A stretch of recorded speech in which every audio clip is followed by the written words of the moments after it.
ఇక్కడ ఒక కంపెనీ యొక్క స్టేట్ వైడ్ సేల్స్ ఉన్నాయి.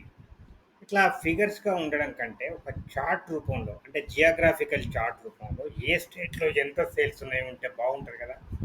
మరి అటువంటి చార్ట్‌ను మనం ఎట్లా ఇన్సర్ట్ చేసుకోవచ్చు? ముందుగా ఈ డేటాను మనం సెలెక్ట్ చేసుకుందాం. తర్వాత ఇక్కడ ఇన్సర్ట్ కమాండ్ టాబ్‌ని క్లిక్ చేద్దాం.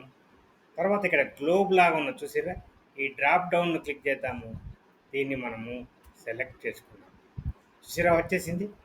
దీన్ని మనం కావాల్సితే రీసైజ్ చేసుకోవచ్చు ఈ రకంగా. తర్వాత దీనిలో మనం డేటా లేబుల్స్ యాడ్ చేసుకోవచ్చు.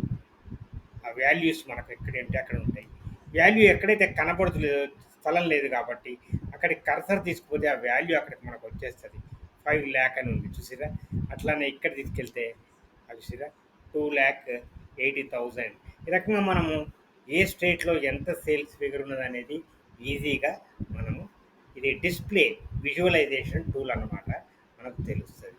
దీన్ని మనం ఈ రకంగా ఆ, రీ- ఇది మూవ్ చేసుకోవచ్చు. తర్వాత ఫార్మాట్ చేసుకోవచ్చు. ఈ టైటిల్ని కూడా మనం చేంజ్ చేసుకోవచ్చు. స్టేట్ వైడ్ సేల్స్ అని ఏది కావాలంటే అది చేసుకోవచ్చు.